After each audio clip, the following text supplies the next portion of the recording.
Brought to you by V-Guard, co-powered by Sensodyne and Vimal. ಬಾಯಲ್ಲಿ ಹೇಳಿ ಕೇಸರಿ. Associate sponsor Ultratech Cement.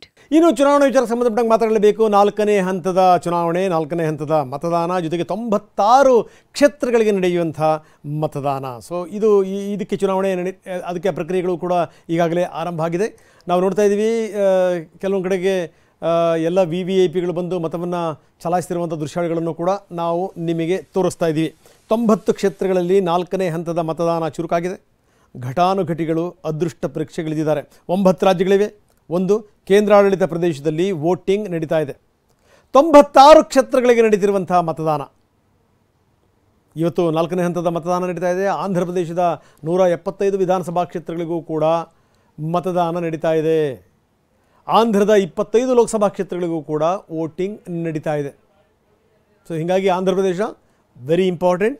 ಯಾಕಂದರೆ ಒಂದು ಕಡೆಗೆ ವಿಧಾನಸಭೆಗೆ, ಇನ್ನೊಂದು ಕಡೆಗೆ ಲೋಕಸಭೆಗೆ, ಎರಡಕ್ಕೂ ಕೂಡ ಚುನಾವಣೆ ನಡೀತಾ ಇದೆ.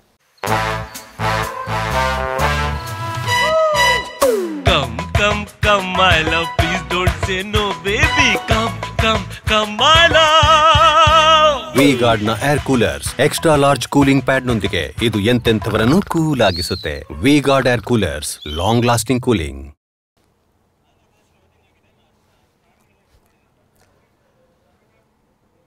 ಇನ್ನು ಆಂಧ್ರ ಪ್ರದೇಶದಲ್ಲಿ ಬೆಳಬೆಳಗ್ಗೆನೆ ಘಟಾನುಘಟಿಗಳು ಸರತಿ ಸಾಲಿನಲ್ಲಿ ನಿಂತು ಮತವನ್ನು ಚಲಾಯಿಸಿದ್ದಾರೆ. VVIPಗಳು, ಸ್ಟಾರ್ಗಳು ನಾವು ನೋಡ್ತಾ ಇದ್ದೀವಿ.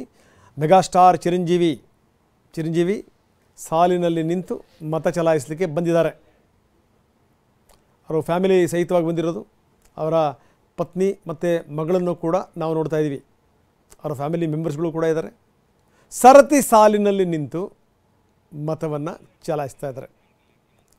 ಒಂದು ಕಡೆಗೆ ಅಲ್ಲು ಅರ್ಜುನ್ ಕೂಡ ಮತ ಚಲಾಯಿಸಲಿಕ್ಕೆ ನಿಂತಿರೋದನ್ನು ನಾವು ನೋಡ್ತಾ ಇದ್ದೀವಿ. ಇನ್ನು ಪವನ್ ಕಲ್ಯಾಣ್, ಜನಸೇನಾ ಪಕ್ಷದ ಅಧ್ಯಕ್ಷ ಪವನ್ ಕಲ್ಯಾಣ್ ಕೂಡ ಮತ ಚಲಾಯಿಸಲಿಕ್ಕೆ ಬಂದಿದ್ದಾರೆ.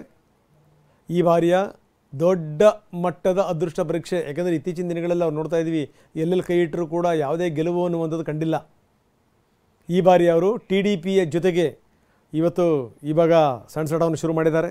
ಅವ್ರ ಜೊತೆ ಸೇರಿಕೊಂಡು TDP ಮತ್ತು ಜನಸೇನಾ ಒಂದಾಗಿವೆ. NDA ಭಾಗಗಳಿವು. ಸೊ ಇಂಥ ಸಂದರ್ಭದಲ್ಲಿ ಪವನ್ ಕಲ್ಯಾಣ್ಗೆ ಎಷ್ಟರ ಮಟ್ಟಿಗೆ ಜನರ ಒಲವು ನಿಲುವು ಸಿಗುತ್ತೆ ನೋಡಬೇಕು. ಜೂನಿಯರ್ NTR ತಮ್ಮ ತಾಯಿ ಸಹಿತವಾಗಿ ತಮ್ಮ ಪತ್ನಿ ಜೊತೆಗೆ ಬಂದವರು ಮತ ಚಲಾಯಿಸ್ತಿರುವಂಥ ದೃಶ್ಯಗಳನ್ನು ನೋಡ್ತಾ ಇದ್ದೀವಿ. ಮತ ಚಲಾಯಿಸಿದ ನಂತರ ಅವರು ತಮ್ಮ ಬೆರಳನ್ನು ತೋರಿಸಿ ನಾನು ಕೂಡ ಹಕ್ಕನ್ನು ಚಲಾಯಿಸಿದ್ದೇನೆ ಅಂತ ಹೇಳಿದ್ದು. ಇನ್ನು ನಾವು ನೋಡ್ತಾ ಇದ್ದೀವಿ ಜಗನ್ಮೋಹನ್ ರೆಡ್ಡಿ ಒಂದು ಲೆಕ್ಕದಲ್ಲಿ ಅಗ್ನಿ ಪರೀಕ್ಷೆ. ಈ ಬಾರಿ ಮತ್ತೆ ಎರಡನೇ ಬಾರಿಗೆ ಏನಾದರೂ ಅವಕಾಶ ಸಿಗುತ್ತಾ? ಯಾಕಂದರೆ ಅವರಿಗೆ ಎದುರಾಳಿ ಅವರ ಸೋದರಿ ಎಲ್ಲ ಜೊತೆಗಿದ್ದಂಥವ್ರೀಗ ಕುಟುಂಬ ಅನ್ನುವಂಥದ್ದು ಛಿದ್ರ ಆಗಿದೆ. ಇಂಥ ಸಂದರ್ಭದಲ್ಲಿ ಎಷ್ಟರ ಮಟ್ಟಿಗೆ ಜಗನ್ಮೋಹನ್ ರೆಡ್ಡಿ ಗೆಲ್ತಾರೆ ನೋಡಬೇಕು. ಇನ್ನು ಚಂದ್ರಬಾಬು ನಾಯ್ಡು, ಅಳಿವು ಉಳಿವಿನ ಪ್ರಶ್ನೆ. ಚಂದ್ರಬಾಬು ನಾಯ್ಡು ಅವರಿಗೆ ವಿಧಾನಸಭೆಯನ್ನೇ ಪ್ರವೇಶ ಮಾಡಲ್ಲ, ನನ್ನ ಕಾಲಿಡಲ್ಲ ಅಂತ ಹೇಳ್ಬಿಟ್ಟು ಹೊರಗಡೆ ಬಂದಿದ್ದರು. ಒಳಗಡೆ ಹೋಗದೆ ಮುಖ್ಯಮಂತ್ರಿಯಾಗಿಯಾ ಅಥವಾ ಜನ ಅವ್ರನ್ನ ಗೆಲ್ಲಿಸ್ತಾರಾ, ಅವ್ರನ್ನ ರಿಜೆಕ್ಟ್ ಮಾಡ್ತಾರಾ, ಎಲ್ಲದೂ ಕೂಡ ಗೊತ್ತಾಗುತ್ತೆ. ಇನ್ನು ವೆರಿ ಇಂಪಾರ್ಟೆಂಟ್ಲಿ ಮಾಧವಿ ಲತಾ ಅಸಾದುದ್ದೀನ್ ಓವೈಸಿ ಎದುರುಗಡೆಗೆ ಕಣಕ್ಕಿಳಿದಿರುವಂಥ ಮಾಧವಿ ಲತಾ ತಮ್ಮ ಅದ್ಭುತವಾದಂಥ ಮಾತುಗಾರಿಕೆಯಿಂದ, ಸಮಾಜ ಸೇವೆಯಿಂದ ಹೆಸರು ಗಳಿಸಿರುವಂಥ ಮಾಧವಿ ಲತಾ ಮುಸ್ಲಿಂ ಏರಿಯಾಗಳಲ್ಲೇ ಅವರ ಮಹಿಳೆಯರಿಗೋಸ್ಕರ, ಅವರ ಹಕ್ಕುಗಳಿಗೋಸ್ಕರ ಕೆಲಸ ಮಾಡ್ತಿರುವಂಥ ಸಮಾಜ ಸೇವಕಿ ಮಾಧವಿ ಲತಾ ಮತ ಚಲಾಯಿಸ್ತಿರುವಂಥದ್ದು. ಮಾಧವಿ ಲತಾ ಅವರನ್ನು ಎದುರಿಸ್ತಿರುವಂಥ ಅಸಾದುದ್ದೀನ್ ಓವೈಸಿ ಇನ್ನೊಂದು ಕಡೆಗೆ ಮತ ಚಲಾಯಿಸಿರುವಂಥ ದೃಶ್ಯಾವಳಿಗಳನ್ನು ನಾವು ನೋಡ್ತಾ ಇದ್ದೀವಿ. Brought to you by V-Guard, co-powered by Sensodyne and Vimal. ಬಾಯಲ್ಲಿ ಹೇಳಿ ಕೇಸರಿ. Associate sponsor Ultratech Cement.